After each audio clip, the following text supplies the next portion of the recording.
masa 6. Jadi dalam proses kita merangkap aktiviti, kita akan tengok kemampuan kita laksanakan aktiviti supaya apabila sesi pengajaran tamat, dengan aktiviti yang kita rangka tadi, kita dah mampu melihat murid ini berjaya atau tidak mencapai TP yang kita harapkan ataupun tidak. Okey. Ada pertanyaan? Cakap dulu.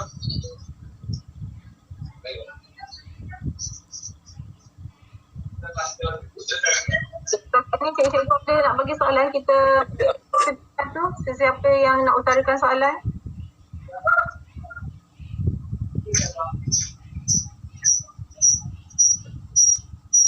Tak ada? Okay. Kalau tak ada, kita teruskan dengan proses merungkai dokumen standard kurikulum dan pentafsiran. Ini kerja yang paling penting sekali untuk menjayakan PBD.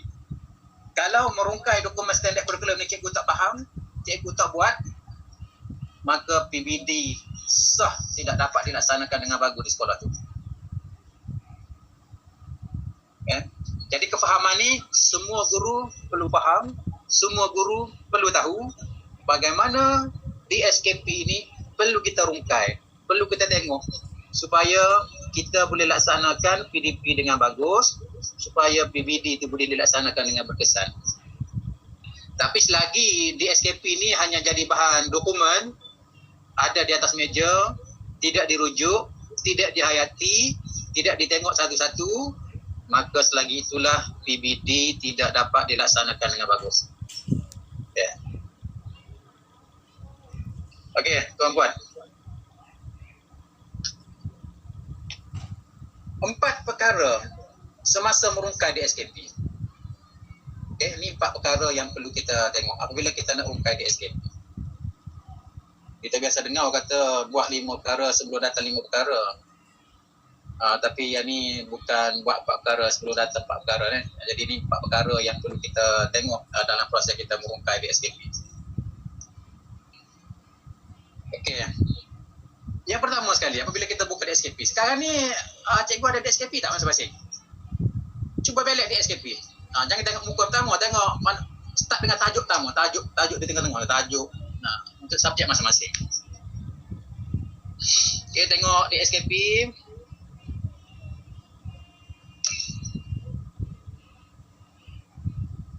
Cuba balik DSKP tengok.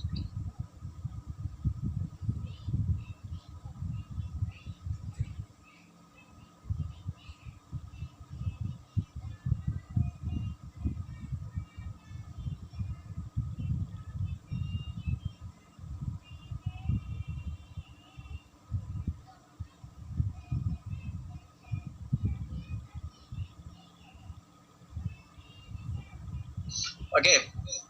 Apabila semua dah ada DSKP, perkara pertama sekali yang perlu kita buat. Perkara pertama sekali yang perlu kita buat ialah mengenal pasti pengetahuan yang murid perlu tahu. Okay, mengenal pasti pengetahuan yang murid perlu tahu. Okay, cuba tengok DSKP masing-masing. Cuba gariskan di depan tu. Manakah elemen pengetahuan yang perlu diajar kepada murid, yang perlu murid tahu apabila tajuk tersebut dilaksanakan kepada murid.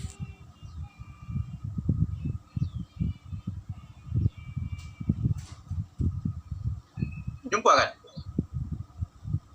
Elemen pengetahuan.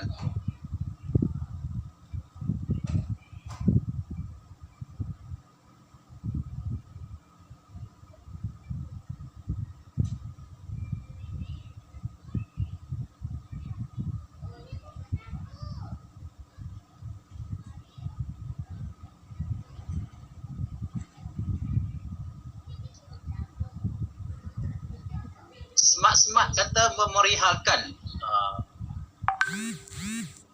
Okay, memerihalkan tu smart, cikgu smart. Yeah. Orang lain?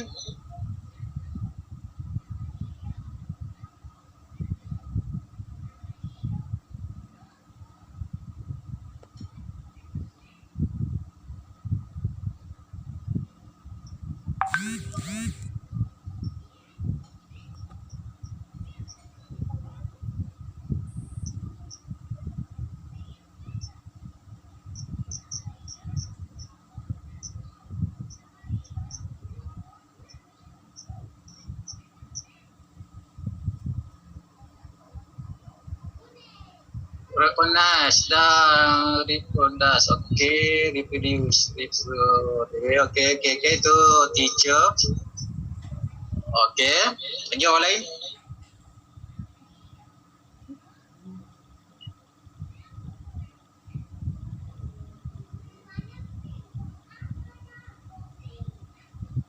Ini pengetahuan pengetahuan. Jadi pengetahuan.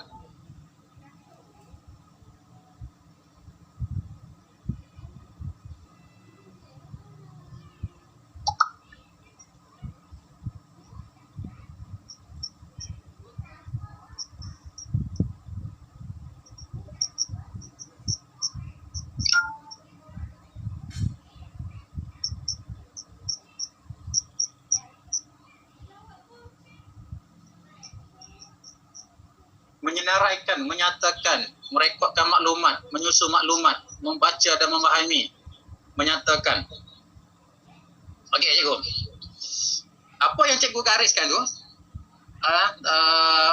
Cikgu ID, cikgu Semat-Semat, cikgu Nurul Fatihah, cikgu Muhammad Zul, cikgu Wan Rasikin.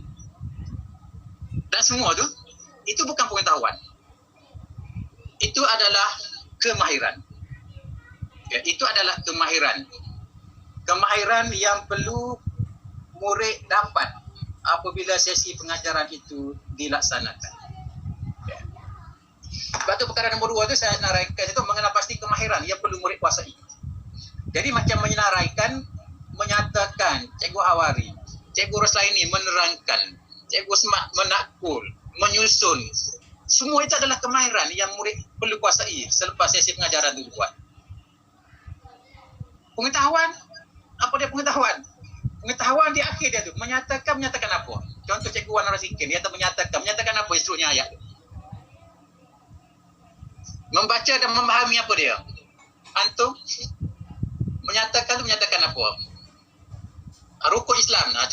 Contoh Cikgu Hawari. Cikgu Hawari, menyenaraikan, menyatakan itu kemahiran rukun Islam. Rukun Islam itu adalah pengetahuan. Okay, jadi apabila sesi pengajaran itu dilaksanakan, murid mesti tahu berkenaan dengan rukun Islam. Itu pengetahuan dia. Kemahiran dia perlu senaraikan, dia perlu nyatakan. Bermakna apabila dalam sesi pengajaran, apabila kita dah tahu kemahiran dia adalah menyenaraikan, Cikgu Hawarian, menyenaraikan dan menyatakan. Bagaimanakah bentuk perancangan pengajaran yang perlu cikgu buat supaya aktiviti menyenaraikan, aktiviti menyatakan wujud dalam sesi pengajaran. Okay. Tapi kalau cikgu tak buat aktiviti, cikgu mengajar je. Cikgu tak buat aktiviti menyenaraikan, menyatakan. Padahal dalam DSKP menyatakan dengan jelas bahawa murid ini perlu menyenaraikan, perlu menyatakan. Sebab itu kemahiran yang perlu mereka kuasai. Maka kita perlu laksanakan aktiviti untuk membolehkan pelajar tersebut menyenaraikan. Menyenaraikan mungkin kita kena buat aktiviti, budak ni perlu tulis. Sama ada tulis secara atas kertas A4 ataupun kita buat stesen. Kan? Kumpulan ni tulis di stesen ini, kumpulan ini tulis di stesen ini. Ataupun menyatakan dia perlu bercakap. Apabila perlu bercakap, kita kena ada aktiviti bercakap bagaimana supaya murid dalam kelas tu bercakap. Sebab menyatakan. Jadi aktiviti-aktiviti itu yang perlu guru kuasai. Sebab aktiviti itu nanti apabila murid itu boleh bercakap, murid itu boleh menyatakan, baru kita boleh bagi dia TP. Nanti kita tengok dalam TP, kalau boleh bercakap berapa batang perkataan, berapa TP dia. Dan kalau dia boleh menyatakan berapa banyak, berapa TP dia dapat. Itu indikator yang kita guna untuk kita bagi TP. Tapi kalau kita situ pun kita tak jelas, dan kita tidak rangka pengajaran seperti mana yang kita nugati. Itu menyebabkan kita jadi masalah untuk kita bagi tahap penguasaan kepada murid. Okey, cikgu. Untuk standard kandungan yang cikgu tengok tadi tu, mungkin dia ada standard pembelajaran, beberapa standard pembelajaran lah untuk memenuhi standard kandungan yang perlu kita ajar sama ada seminggu atau 2 minggu. Di sini juga kita diminta supaya kita kena pasti kefahaman ataupun dulu guna istilah big idea. Kita buatlah big idea tu. Kefahaman keseluruhan tentang standard pembelajaran. Okay, cuba cikgu tengok. Okay, Cikgu Hawari. Cikgu Hawari berkenaan dengan tajuk yang cikgu tengok tadi. Orang lain pun tengok masing-masing tajuk. Masing-masing tajuk. Di dalam standard kandungan, dia senaraikan beberapa standard pembelajaran. Okay. Jadi dalam standard pembelajaran tu mungkin ada 1, mungkin ada 2, mungkin ada 3, mungkin ada 4, bergantung pada subjek masing-masing. Tugas kita kena faham standard pembelajaran 1, 2, 3, 4. Dari segi keseluruhan, apa sebenarnya yang perlu kita ajar kepada murid secara keseluruhan. Kita boleh tengok satu-satu kan. Biasanya kita di sekolah kita tengok satu-satu. Contoh 1.1. Kemudian kita tengok pula 1.2. Kemudian kita tengok 1.3, 1.4. Sekarang dalam perancangan aktiviti ni kita diajar supaya kita melihat secara keseluruhan 1.1, 1.2, 1.3, 1.4. Secara keseluruhan tajuk ni sebenarnya nak ajar apa?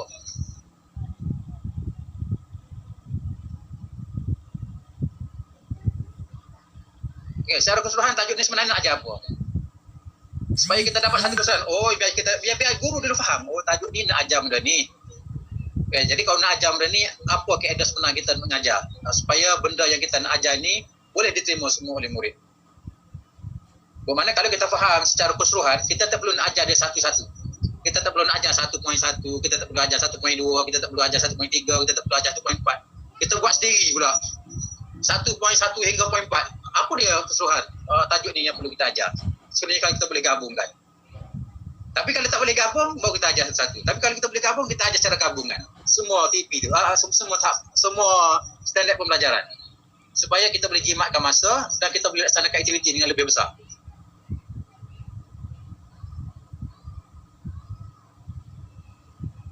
Okey, sebelum kita tengok yang keempat ni ada pertanyaan daripada Cikgu Semak-Semak. Adakah SP boleh dijadikan kriteria kejayaan? Standard pembelajaran dia lain sikit dengan kriteria kejayaan. Standard pembelajaran itu dia rujuk kepada apa yang guru perlu buat dalam kelas. Kriteria kejayaan, apa janji kita dengan murid. Okay, apa janji kita dengan murid selepas kita tamat kelas ni, kita janji apa dengan murid? Murid akan dapat apa? Kriteria kejayaan ni banyak sekolah TS25 ni berkenaan dengan sekolah A. SP dia rujuk kepada apa yang perlu kita ajar, yang perlu guru tahu bahawa aktiviti bagaimana yang perlu dia buat dalam kelas supaya sesi pengajaran tu boleh dibuat. Kriteria kejayaan ni itu yang kita janjikan kepada murid. Apabila kita mengajar tajuk ni, apa murid akan dapat? Apa pengalaman murid akan dapat? Itu yang kita janjikan. Okay, janji kita dengan murid. Nah, itu bahasa lebih mudah lah. Okey, yang keempat, dalam perkara merungkai di SKP, ialah kita kenal pasti TP6 dia. Okey, kenal pasti TP6. Kenapa kita kenal pasti TP6? Okey, kalau cikgu tengok dalam DSKP, okey cikgu, DSKP murid, tak kira DSKP murid tahun 1, DSKP murid tahun 2, DSKP murid tahun 3, setiap tajuk, setiap kandungan, semua ada TP1 hingga TP6. Ada tak? Cuba cikgu tengok TP. Untuk yang tahun 1, tahun 2, tahun 3, setiap tajuk dia, semua ada TP daripada TP1 sampai TP6. Setiap tajuk. Dia tak buat semua di SKP tahun 1 hanya ada TP1 saja. Okay. Di SKP tahun 2 hanya ada TP2, tak ada. Dia bagi semua. Untuk tajuk pertama tahun 1 ada TP1 hingga TP6. Untuk tajuk kedua tahun 1 ada TP1 hingga TP6. Ada tajuk 3 semua ada TP1 hingga TP6. Bermakna setiap tajuk pengajaran kita yang kita ajar kepada murid bermula daripada tajuk yang pertama sehingga tajuk terakhir, semua murid layak mendapat TP6 sekiranya dia mampu mencapai apa yang kita tetapkan. Dia tidak ada istilah murid ni tak boleh dapat ni sebab murid ni baru tahun 1, tak ada. Sebab semua tajuk, semua tahun dia senaraikan